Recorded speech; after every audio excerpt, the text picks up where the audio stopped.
¿Existe acaso un misterio mayor que la muerte? Entre las pocas cosas que sabemos sobre ella es que no hay posibilidad alguna de evitarla y que casi siempre resulta imposible decir cuándo nos ocurrirá. Mucha gente se sirve de esa incertidumbre como de una coartada para postergar el momento de reflexionar sobre ella, de mirarla de frente. Somos como esos niños que se tapan los ojos y piensan que así nadie los verá. ¿Por qué vivimos en esa negación? Este mundo nos mantiene neuróticamente ocupados o entretenidos hasta el momento en que la muerte hace su aparición, desgarrando la delgada cortina detrás de la cual nos escondemos. Nos toca entonces enfrentarnos a ella sin orientación ni herramientas para manejarla. Así es como ocurre habitualmente, pero no es ni ha sido la única manera de hacerlo. En cada cultura ha habido gente que se ha abocado a familiarizarse con la muerte y a prepararse para ella. A partir de una reflexión lúcida y del desarrollo de una serie de prácticas, nos dicen, es posible disminuir el sufrimiento que acompaña este proceso. Más aún, asumir la ineluctabilidad de la muerte, aseguran los místicos de muchas tradiciones. Pensar en ella cada día ofrece la posibilidad de distanciarnos de nuestros problemas y de vivir nuestra vida con plenitud, disfrutando a cabalidad el momento presente. Pues sí, un placer hojear la revista de la universidad, tema muerte. Me encanta la portada de Bruegel, ¿no? Como esta imaginación de una imaginación total del más allá, de las torturas del infierno.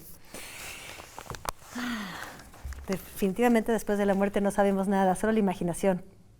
Querido doctor Linares, te doy la bienvenida. Gracias. Quiero presentarte al público. Tú eres, pues, todo un doctor en filosofía made in la UNAM, desde la licenciatura, la maestría y el doctorado. Eres fundador y director, muy importante, del programa universitario de bioética. Lo dijiste de 2012 a 2017.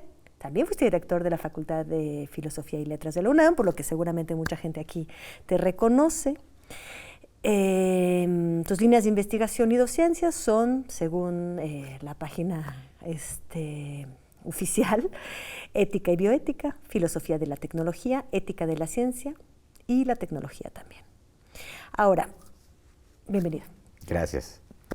Tenemos vagas nociones, por lo menos mi generación, de lo que es la ética, ¿no? Lo que aprendimos un poco en la escuela, ¿no?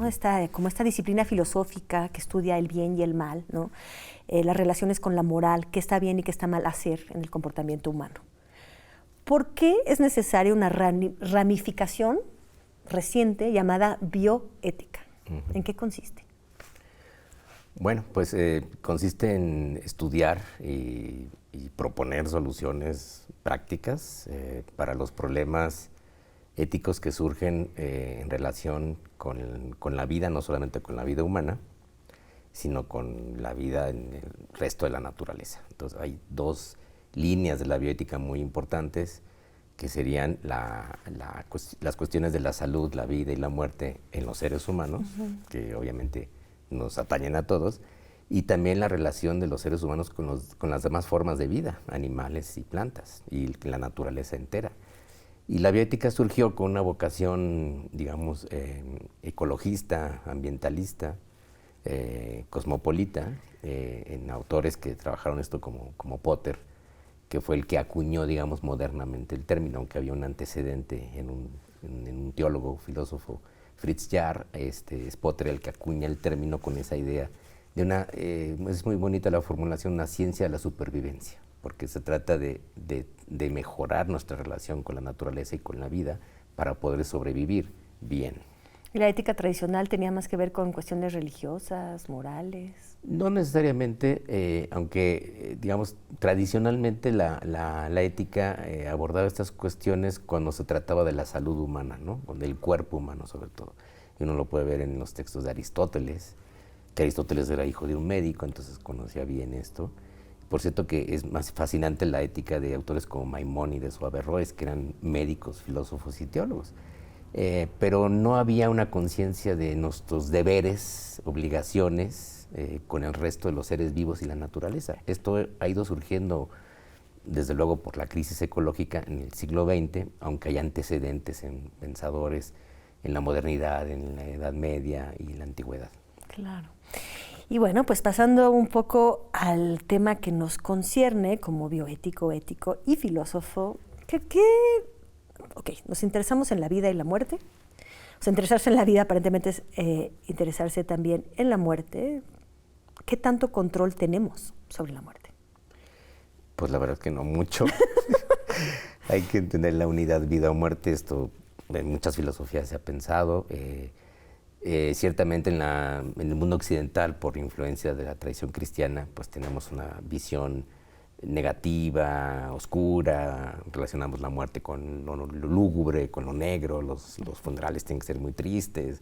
O sea, hay toda una cultura que nos vamos arrastrando que nos impide pensar de frente en la muerte, en nuestra muerte, porque obviamente todos vamos a morir, eso es un hecho, y solemos no pensar en ello o dejarlo de lado, pensar que la muerte es un asunto final, y no, pues es una posibilidad siempre presente, porque somos cuerpos finitos, biológicamente hablando, y pues estamos aquí de paso.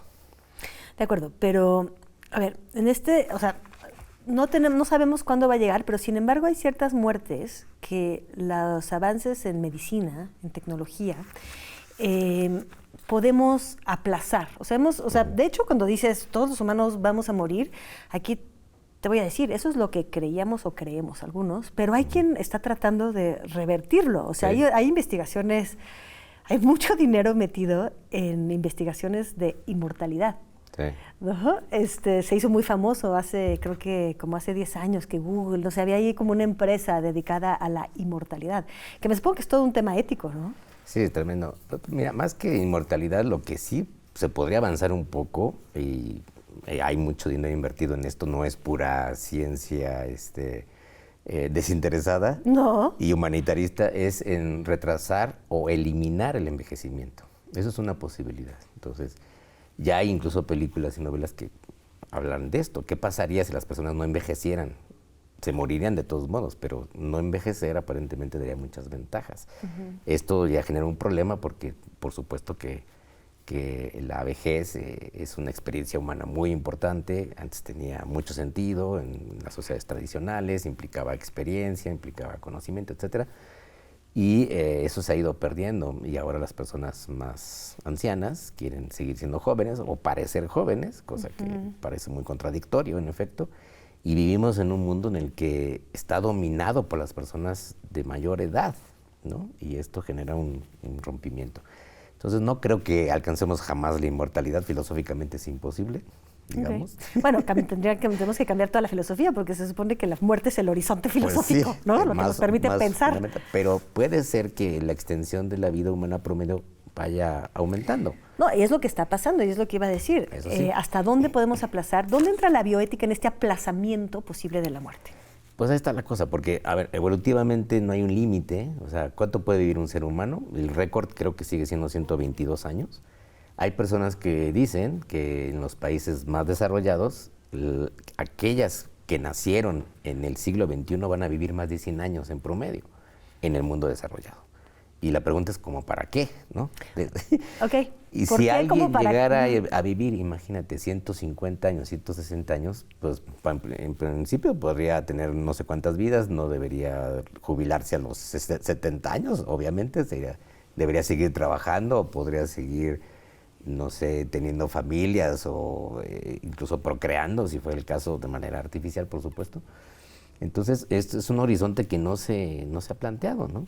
Y si detuviéramos la muerte, te recordarás de esa famosa novela de Saramago, Las intermitencias de la muerte, que un día la gente deja de morir y genera un enorme caos, ya no hablemos de lo religioso o político, sino es un caos económico, social, terrible, ¿no? ¿Qué pasaría si la muerte realmente se extendiera demasiado o dejara de acontecer? Sí, bueno, es algo que tenemos ahora sí que en el horizonte, porque justamente por eso están escribiendo tantas novelas al respecto. Yendo nomás a lo concreto, lo que pasa hoy en día, sin especulaciones. La medicina ha llegado a un grado de sofisticación, digamos. Bueno, siempre es un poco delicado hablar de eso, cuando hay cada salvajada que uno dice, bueno, sofisticado, quién sabe cómo nos verán en 200 años. Teóricamente Que hablando. sofisticados es terrible, ¿no? Hay cosas todavía muy bárbaras y muchas cosas que la medicina no entiende. Pero digamos que hemos de verdad logrado aplazar la muerte. Muchos pacientes que hubieran muerto, la muerte natural, digamos, una muerte natural no accidentada, sino por enfermedad, se logra extender en el tiempo. ¿Por qué un paciente, o sea, alguien que ya está hospitalizado, hoy en día, qué posibilidades tiene para decidir en qué momento morir? Ya que se puede, es como de, me quiero morir ahora, no quiero que me extiendan más tiempo. O sea, ¿qué incidencia tiene uno? O sea, ¿cómo se puede uno relacionar con esta medicina que nos extiende la vida en el momento de la enfermedad? Bueno, déjame dar un rodeo rápido. Sí, por favor. Hay una enorme desigualdad en el mundo. Sí. Hay un informe de la comisión de la revista Lancet, que les recomiendo a todos, muy interesante, creo que está abierto. Es un informe sobre la muerte y el morir. Entonces, en el mundo desarrollado, en las clases más altas, se vive cada vez más tiempo, se utilizan muchos recursos médicos muy costosos para que la gente viva más años o agonice durante 2 o 3 años. Híjole. Sin poder decidir cuándo morir. Y esto se llama obstinación terapéutica, ¿no? Sobre todo en encarnizamiento, era la palabra anterior, es más moderada, pero es lo mismo. Y sobre todo en los hospitales privados, la medicina privada. Qué horror, que tener dinero para alargar tu agarrar suena un poco o no lo tienes y tienes terrible. que pagar. Y tienes que pagar. Hay familias que van a pagar porque alguien viva 3 días más.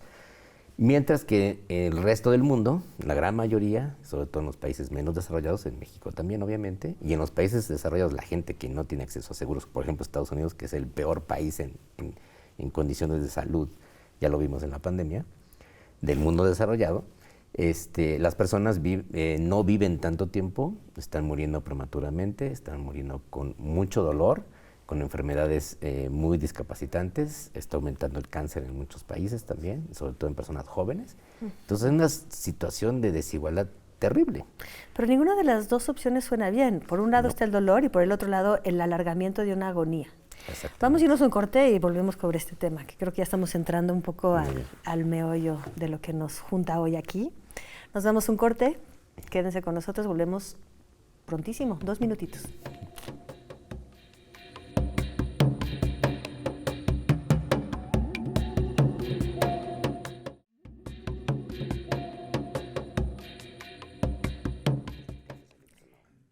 Estamos de vuelta con Jorge Linares hablando de los problemas bioéticos de la muerte. Decíamos justo antes del corte que las personas en este mundo desigual, en este mundo de 2 medidas, las personas sin recursos mueren, bueno, en los lugares más desiguales es terrible, mueren de enfermedades curables, pero si ya es una enfermedad también incurable, las personas con menos recursos mueren en el dolor. Y las personas con más recursos no es que encuentren la cura a una enfermedad incurable, sino que alargan una agonía. Sí. Me parece que de lo que estamos hablando aquí en los 2 casos, porque los 2 casos suenan terrible, es de la dignidad de una muerte o de cómo morir bien. Entonces, en cualquiera de los 2 casos, ¿qué es lo que sería bueno? ¿Cómo podemos morir bien? ¿Cómo podríamos morir bien? ¿Qué se puede hacer? Bueno, pues caemos en el concepto de eutanasia, que sería una muerte digna, morir bien, que tiene que ser definido por cada persona, cuándo y cómo morir. Se está planteando ahora en el mundo pues, una especie de, algunos juristas lo cuestionan, de derecho a decidir cuándo y cómo morir. No es que tengamos derecho, de hecho, morimos a veces voluntariamente, pero elegir las condiciones en las que se va a morir como últimos actos de vida, creo que sí sería un derecho fundamental para todas las personas en el mundo. No lo tenemos aquí en México. No lo tenemos legalizado y entonces eso impide que personas que están pasando ya una etapa terminal de una enfermedad normalmente muy dolorosa o que ya no tienen posibilidad de revertir una situación corporal que es inaceptable para la persona desde el punto de vista de su movimiento, su autonomía, de su dignidad, tanto física y mental, entonces no pueden decidir morir. y no pueden pedir ayuda legalmente para morir. Sin embargo, hay ciertas figuras que sí hay, ¿no? Si entiendo bien, hay del lado médico la idea de no hacer obstinación terapéutica, sino de dar cuidados paliativos. Y hay también, o sea, vamos a hablar primero de estas dos figuras, también está, o sea, esto según yo lo entiendo está permitido en México, y también lo que es la voluntad anticipada.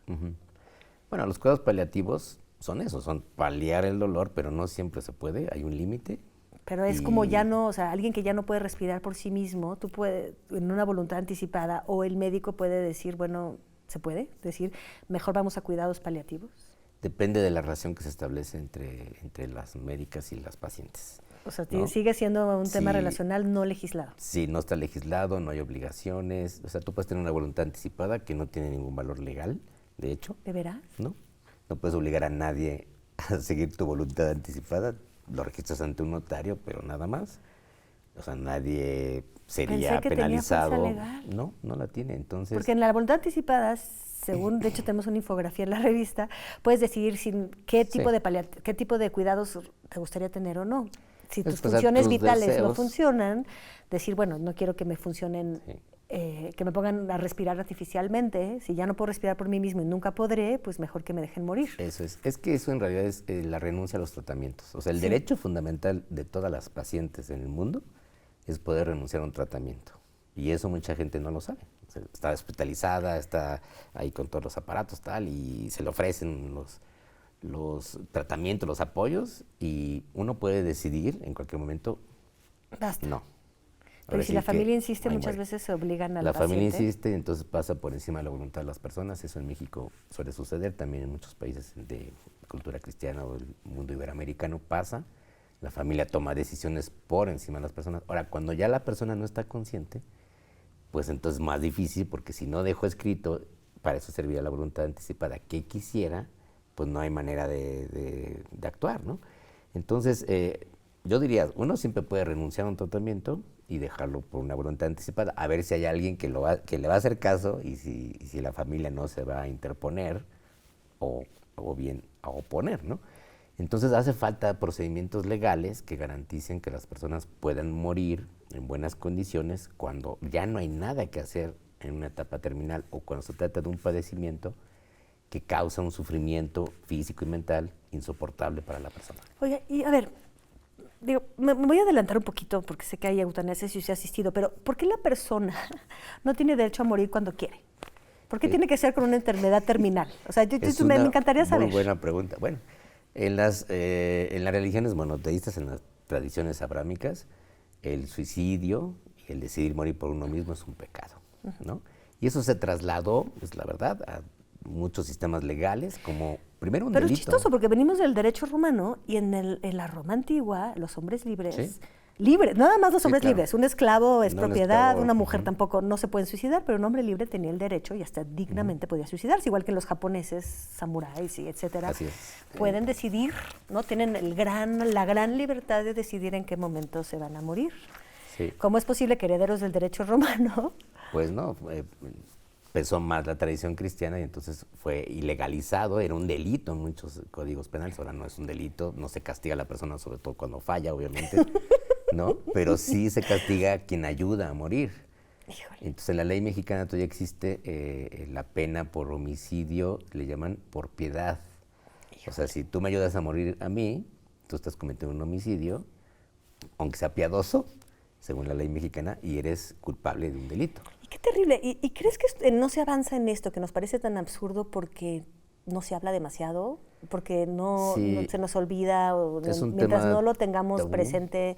A ver, Camus, leí, de verdad es que el mito de Sísifo fue una gran lectura y empieza diciendo que si hay un problema filosófico por excelencia, uno de verdad, es el tema del suicidio. Sí. ¿Vale la pena vivir o no vale la pena vivir? Sí, es la pregunta fundamental según los existencialistas. Pues mira, en la tradición filosófica occidental ha habido siempre una condena al suicidio, no en la tradición estoica, pero sí ahorita puedo decir dos autores muy importantes en filosofía, tanto Baruch Spinoza como Immanuel Kant, ahí pueden tener los dos ejemplos que siempre lo vemos en clase, más Sí, extremos. más Kant para los éticos, me supongo. Más que- extremos de la condena filosófica, ética al suicidio. Tienen argumentos muy fuertes. ¿Cuáles son? En el caso de Spinoza es que nadie decide esto por buena voluntad, sino cuando estás ya rendido ante la vida. Y yo digo, sí, justamente por eso, cuando dices, ya no puedo más, ya me derrotó la enfermedad o la naturaleza o lo que sea, y yo ya no quiero vivir. No es una decisión alegre, obviamente, ¿no? Pero sí digna. Y en el caso de Kant es que el que se suicida renuncia a ser un sujeto moral, y eso hace que se derrumbe todo el edificio de la moralidad. Es muy dramático como lo plantea Kant, ¿no? O sea, porque cada uno de nosotros, nosotras, somos el único juez moral que puede existir en el mundo. O sea, imagínate que no hay ningún otro ser humano, una especie de Robinson Crusoe, y tú sigues siendo el centro de la moralidad porque tú eres el sujeto racional que tiene que Y si decidir. ya no estás, ya no existe la moral. Exacto. Porque Entonces, se queda la isla sin ninguna sin conciencia Robinson. humana que poder distinguir entre el bien y el mal. exacto. Interesante. Es fuerte el argumento, Muy ¿no? fuerte. Porque en efecto lo que dice un Pues suicida te da una es... misión, te da una misión casi divina de algo que hacer en el mundo para hacer el bien, básicamente. Es muy fuerte el mensaje de los suicidas. En general, es yo ya no quiero estar aquí, háganle como quieran, A mí no y me parece, no me juzguen. a mí de verdad es como de, no quieres, pues adelante, pues ¿quién te obliga? Ahora, claro, eso causa mucho pesar a los demás. Por supuesto que el suicidio en personas jóvenes debe ser prevenido. Pensamos que nadie en juventud debería suicidarse, sobre todo si no tiene una enfermedad, tal. Eso es otra cosa, ¿no? Y casi siempre se asocia con un cuadro de trastorno psicológico, digamos, por lo menos que puede ser evitado, y que muchas veces hay personas que tienen la idea, la tentación, y después se dan cuenta que no, o se arrepienten, o se dan cuenta que no era el camino adecuado.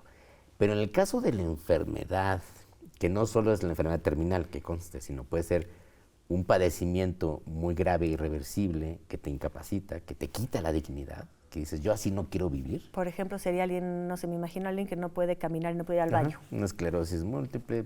También ya ha habido casos en los Países Bajos y en Bélgica de personas con enfermedades mentales que son incurables, irreversibles, que dicen, yo así no quiero vivir, me lo paso muy mal, ¿no?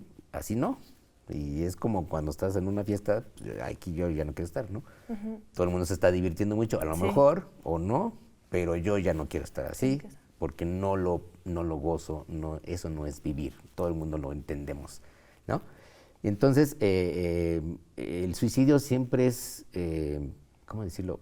Pues desafiante, cuestiona nuestras razones para vivir. En realidad, nos damos razones para vivir, no para morir. Y nos inventamos, y eso está bien, y razones, y fines, y objetivos para seguir viviendo. A veces... Sí, no, y que estos aguafiestas suicidas, pues no vamos a permitir que nos vengan a quitar la fiesta. Nos ¿no? cuestionan nuestras razones. Cuestionen nuestras razones, que son Que tan son- endebles que por eso nos da tanto miedo. Eso es. Por supuesto. Pero entonces nos estás hablando ahorita del suicidio asistido.